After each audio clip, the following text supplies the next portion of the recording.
I'd say about half of my male friends voted for Trump, not because we disagree, but because we don't share the same reality anymore. For example, they're all shocked about the Epstein thing, but I literally told them he said Trump was his best friend before the election, and they straight up didn't believe me. It was the same thing for the tariffs, the warmongering, Project 2025, and the fact that he'd deport more than just criminals. It was all fake news to them. Even though during the campaign, Trump repeatedly said himself that he was going to do all those things, it didn't matter because there were other clips where he said differently, and those clips were amplified onto the podcasts and Instagram reels that they get their news from. Since those things feel more authentic than traditional media, that's what they believe. And most of these people are not die-hard MAGA types. A lot of them voted for Biden in 2020. It's just that so many young men have no standard basis for what the truth is anymore. Instead, they just lean into their inclination to distrust authority, so now they hate Trump, and in 4 years, they'll hate whoever the next guy is. I don't know how to fix this. Somebody asked me what I think of Trump, and I said, who?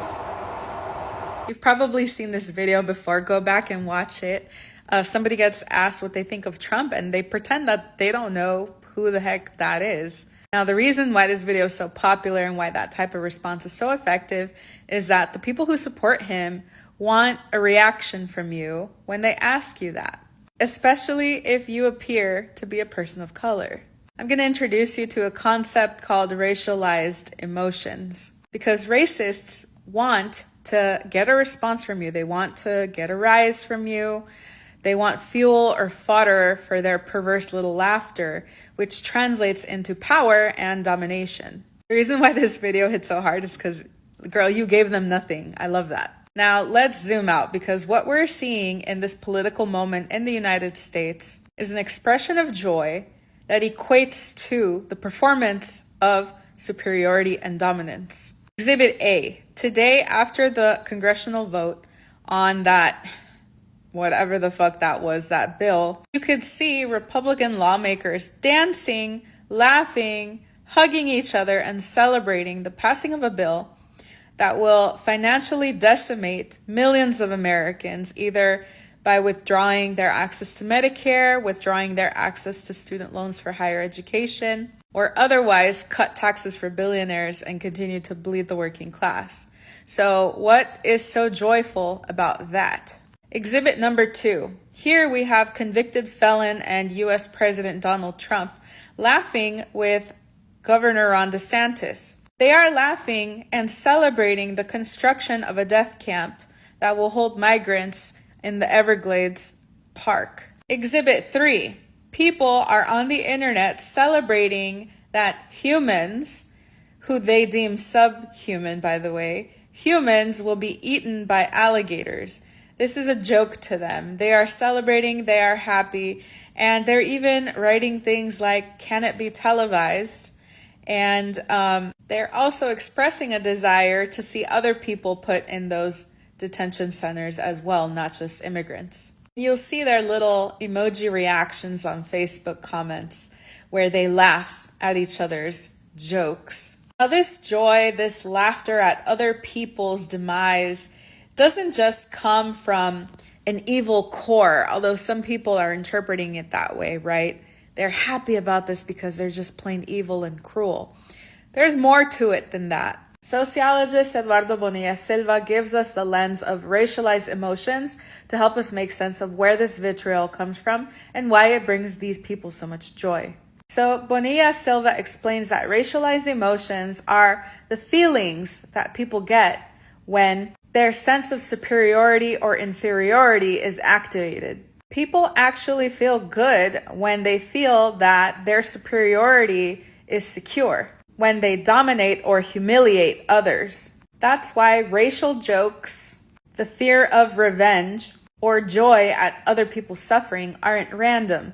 They are part of what constitutes the structure of feeling that upholds white supremacy and domination. Now, this is a very complex concept, so leave me your questions. What do you want to know about this concept of racialized emotions? And now that you understand that getting the rise out of you is what gives them the feeling of superiority and joy, what can you do about it? Well, don't let them get a reaction out of you. This is why this video is so great. The question of who? Are you still talking about Jeffrey Epstein? This guy's been talked about for years. You're asking, we have Texas, we have this, we have all of the things. And Are people still talking about this guy? I don't know, Donnie, why are we talking about this? I don't know. If I was president and I was accused of being on some horrendous list, rubbing shoulders with one of the most prolific child sex traffickers of all time, and I was in possession of something that would exonerate me, I would release it pretty much fucking yesterday, wouldn't I? But instead, you're going to go with the fact that the top law enforcement officer in the United States, that she had this list on her desk a couple of months ago, and now suddenly there is no list? Jeffrey Epstein spent 36 days in jail and killed himself for no reason. Ghislaine Maxwell is spending 20 years in prison for just vibes. What the fuck? Of course we're talking about this, especially because you're on this list, Donnie. All you MAGA faithful, by the way, pulling your hair out, thinking that everything is a government cover-up and a conspiracy, you're watching in real time a government cover-up conspiracy. Latinos in the United States have not earned the support of black people for us to be demanding, oh yeah, why aren't they coming out to protest with us? Why aren't they engaging in activism with us? Because we haven't earned it at all, in the slightest. Or did you guys forget that 46% of all eligible Latino voters voted for Donald Trump in the 2024 presidential election? Or how about the fact that racism, anti-blackness, colorism, all of these things are still very much pervasive in our communities? Bro, Latinos haven't even reconciled with the fact that they can't use the N-word unless they're also black themselves, because Afro-Latinos exist. Oh, and if we're talking about Miami, oof, you'll see the whitest MAGA Latinos be like, bro, but I grew up in the hood. I grew up around black people. In Overtown or in Liberty City, I could say it, bro. No one's going to stop me from saying it. It's my right. I'm not racist. I have a black friend. We haven't even gotten over that. And we want black people to go to protest with us, to engage in activism with us, putting their lives, their freedom, their bodies on the line? No. I completely understand any black person that wants to just disengage, disregard us. I get it, guys. I really, really do. And we, as Latinos, as a collective, should not be harboring resentment against black people, criticizing them, getting angry at them, questioning them. No. No. Because we've earned this. They are completely justified in feeling the way they feel and doing what they're doing. Now, I would like to give a message to the black folks watching this video. You are completely justified in your feelings and in doing what you're doing, and I respect it. But please remember that black folks are also being affected by this persecution of undocumented migrants. And I feel like that's not talked about enough either. Here, Miami, Florida is the best example. Haitians, Jamaicans, Bahamians, Afro-Cubans, Afro-Hondurans, Garifunas, black people from all over Latin America and all over the world, Africans, just so many black people that are also undocumented that are really being affected by the persecution of this administration. And of course, much like any other entity in space, black folks in immigration detention centers, in the immigration system, are treated worse than their white, Latino, Asian counterparts. So it's really important to acknowledge that and just let you guys know. But yeah, Latinos, we need to tighten up.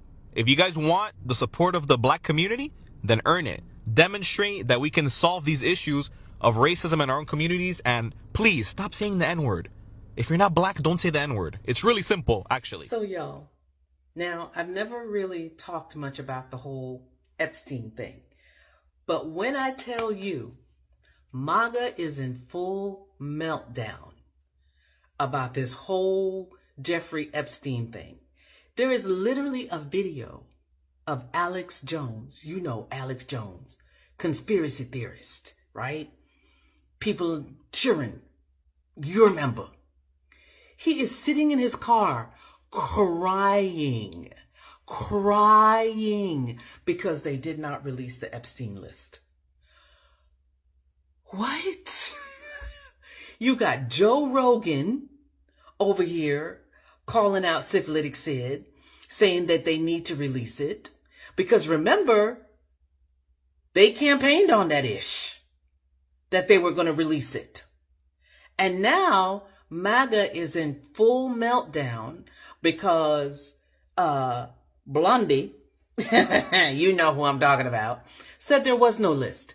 But remember, one of the first things she said that she was going to do when she took office as Attorney General was she was going to release the list. How much y'all want to bet me that Syphilitic Sid is all up and through that list? Like, y'all forgot there's actual video of him and Jeffrey dancing, doing the white man overbite. Y'all remember that. Y'all saw him, right? We've all heard the stories. But MAGA, I just keep saying, y'all getting what y'all voted for. The man is a creep, which is what he called Jeffrey Epstein today. He called him a creep. Now remember, he said he was a good guy back in the day. And they had a falling out over a real estate deal in Florida. So him and Jeff wasn't really good friends after that. So we got floods, we got people losing Medicaid, and all these bitches care about is whether or not who is on the Jeffrey Epstein list. Because we all know they only looking for them people, libs on that list. But we know Syphilitic Sid is on that list. We know it. We knew he flew on that plane. They borrowed each other's planes all the time. They flew on each other's planes all the time. And now, MAGA, y'all mad that y'all got duped, that they ain't going to show you that list. Because what was y'all going to do if he was on that list? Y'all wasn't going to do nothing. Y'all was going to be like, oh, okay, his name is on the list, that's it. Y'all be worried about the wrong thing. Y'all worried about the wrong thing. Y'all mad that that man ain't commit suicide. Now, I don't know if he did or not. I'm just saying. But y'all mad because y'all convinced he was murdered to protect who? Syphilitic Sid? I guess we will never know. Unless, of course, Ketamine Kevin, you want to start releasing some information. I'm just saying. You saw the list. You know. You already done gave us a preview. You said he was on it. You said Sid was on it. Just go ahead on and release it all. Hell, just do it. Okay. I know I've been posting a lot about the deporting situation, and my mom, yesterday, she told me, hey son, you should probably not speak too much on this topic because it might cause a problem for us. That's the exact reason why this is a problem. Whenever there's a problem, Asian people go, oh my God, and nothing changes. That's probably the biggest thing that pisses me off about Asian people. You realize the current situation is literally a crime against humanity. Look, I think 70 to 80, 90% of us can agree that if they take illegal immigrants that commit crimes or whatever, look, that's whatever, okay? But they're stripping people of citizenships, and they're also taking people that are citizens. So what the hell does that mean for me? I was born here as a citizen. I can't imagine my mom or my sister, or think about it, like you're a close family member. Imagine they just get taken for whatever good reason. And at this rate, they're not even finding a good reason. You know what they're doing? Oh, he's brown, let me take him. Oh, he's yellow, let me take him. That's literally what's going on. So that's why we're in this crisis of literal, ethnic cleansing, if you want to think about it that way. And I'm not exempt because I'm Korean. And then all the Asian influencers watching right now, stop posting about your, here's my favorite boba, or here's my get ready with me. No one cares. And at least talk about the topic first to show that you're a human. And then you can start posting about your freaking stupid get ready with me. Oh, here's my favorite boba. Nobody cares about that right now. So at least address the issue, and then you can stroll on with your life. You'll probably gain a lot more followers that way.